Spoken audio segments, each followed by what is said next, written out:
مہر گڑھ تہذیب کی تاریخ کو سمجھنے سے پہلے ہم یہ سمجھیں گے کہ تہذیب کسے کہتے ہیں۔ تہذیب یعنی سویلائزیشن۔ سویلائزیشن کس طرح سے بنتی ہے؟ سویلائزیشن میں traditional economy, central government, cities, social classes, for example upper class, lower class, middle class, aristocrats, اس کے علاوہ آرٹ اور architecture, roads, bridges, system of work, system of writing, specialized jobs, religion, یہ سب مل کے ایک سویلائزیشن بناتے ہیں۔ آج کے اس دور میں ہم سب ایک سسٹم کے تحت رہتے ہیں۔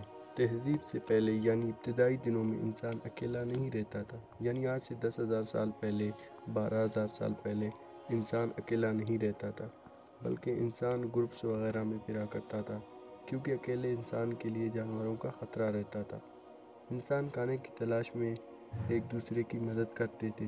تہذیب سے پہلے لوگ زراعت اور کاشتکاری یعنی ایگریکلچر سے واقف نہیں تھے، اور نہ ہی ان کو معلوم تھا کہ مویشیوں کو پالا جا سکتا ہے۔ ابتدا میں کھانا حاصل کرنے کا طریقہ درختوں اور پودوں کے پھل، جڑیں، بیج ہوا کرتے تھے۔ اس کے علاوہ لوگ پرندوں کے انڈے اور مچھلیاں کھاتے تھے۔ شروع میں لوگ غاروں میں رہتے اور اکثر ایک جگہ سے دوسری جگہ منتقل ہوتے، اور شروع میں لوگ ہاتھ سے شکار کرتے، اور بعد میں جب انہوں نے پتھر کے اوزار بنانے لگے تو بڑی مقدار میں جانور شکار کرنے لگے۔ شروع میں لوگ جنگلوں کے نزدیک رہتے تھے تاکہ ان کو وہاں سے کھانا مل سکے۔ Agricultural revolution. پہلے لوگ خوراک جمع کرتے تھے، ان کو خوراک کے پیداوار کا کوئی علم نہیں تھا۔ ایک بار وہ کسی جگہ پر ٹھہر گئے تو وہاں انہوں نے پھل وغیرہ کھا کر بیج پھینک دیے تھے، اور جب نیکسٹ سیزن میں آئے تو دیکھا وہاں پودے اگ چکے ہیں جو وہ کھا کر گئے تھے۔ انہوں نے وہاں سے سیکھا کہ ہم خوراک کو صرف جمع نہیں کر سکتے بلکہ خوراک پیدا بھی کر سکتے ہیں۔ اب انسان فوڈ گیدرر سے فوڈ پروڈیوسر بننے لگے۔ اب انسان نے ڈومیسٹیکیشن کرنا سیکھا۔ اب ان کے ٹولز مزید ایڈوانسڈ ہو گئے اور یہ ایگریکلچر کی طرف آنے لگے۔ اب جانوروں کو بھی استعمال کرنا سیکھا، یعنی بکری پالنا، دودھ نکالنا۔ اب لوگ غاروں اور جنگلوں سے نکل کر دریاؤں کے کنارے رہنا شروع کیا، کیونکہ انسان کو اب ایگریکلچر اور جانوروں کے لیے زیادہ پانی کی ضرورت تھی۔ اب ایک جگہ رکنا شروع کیا جیسے وہ پہلے خانہ بدوش تھے۔ اب تہذیب بننا شروع ہوا۔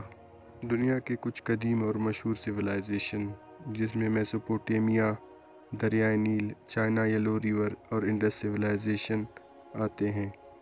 اب ان سویلائزیشن سے زراعت پھیلنا شروع ہوا پوری دنیا میں۔ اب ہمارا جو ٹاپک ہے وہ ہے مہر گڑھ سویلائزیشن۔ اگر ہم مہر گڑھ کو دیکھیں تو مہر گڑھ بھی دریائے بولان کے کنارے واقع ہے، کیونکہ شروع کی تہذیبیں دریاؤں کے کنارے آباد تھیں۔ دریائے بولان مہر گڑھ کی آبادی کا جواز بنا۔ یہ دریا اس وقت کی پانی کی ضروریات کو پورا کرتا۔ مہر گڑھ جانے کے لیے کوئٹہ سے جاتے ہوئے سبی کی طرف ڈاڈر سے 3 کلومیٹر پہلے دائیں طرف رستہ مڑتا ہے، اور وہاں سے پھر 10-12 کلومیٹر کے فاصلے پر مہر گڑھ واقع ہے۔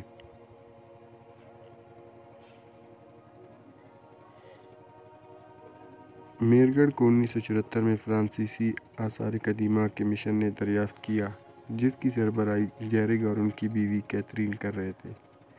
مہر گڑھ کی کھدائی 1974 سے 1986 کے درمیان کی گئی، اور پھر 1997 سے 2000 تک آثار قدیمہ کا مواد 6 ٹیلوں میں پایا گیا۔ اس مقام سے تقریباً 32,000 نمونے اکٹھے کیے گئے۔ یہاں سے جو آثار ملے ہیں وہ نہ صرف بلوچستان بلکہ جنوبی ایشیا کے پتھر کے زمانے کے سب سے قدیم آثار ہیں۔ اور آثار قدیمہ سے معلوم ہوا ہے کہ جس کو وادی سندھ کی تہذیب کہا جاتا ہے وہ اصل میں وادی بولان کی تہذیب ہے، جس کا مرکز مہر گڑھ تھا۔ ماہرین کا کہنا ہے کہ مہر گڑھ کی تہذیب 10,000 سال سے بھی زیادہ پرانی ہے۔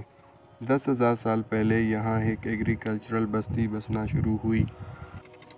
مہر گڑھ میں ماہرین نے انسانی ڈھانچے، مجسمے، اوزار اور برتنوں کی شکل میں انسانی تاریخ کا بیش بہا خزانہ برآمد کیا۔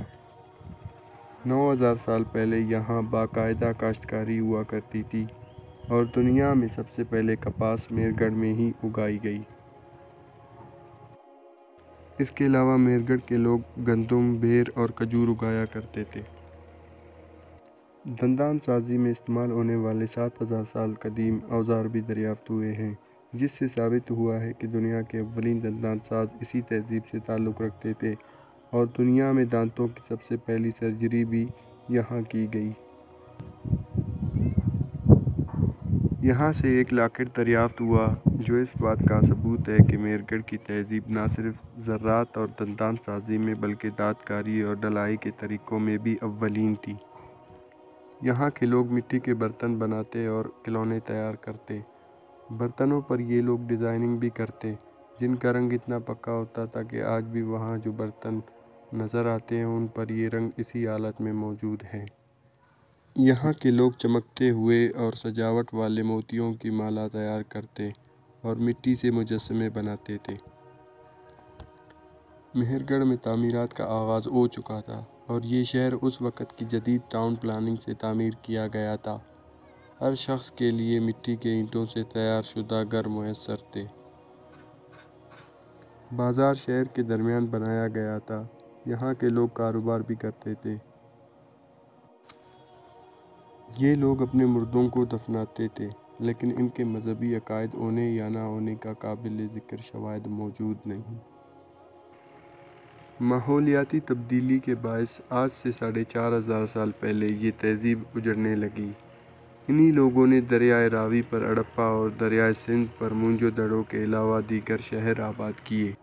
اگر مہرگڑھ کی موجودہ صورتحال کے بارے میں بات کی جائے تو جس طرح سے لوگوں نے وہاں کھدائی کی ہے اور جس طرح سے حکومت کی عدم توجہ رہی ہے، آنے والے چند سالوں میں شاید ہم یہ دعویٰ کرنے کے قابل بھی نہ رہیں کہ ہم دنیا کے قدیم تہذیب کے وارث رہے ہیں۔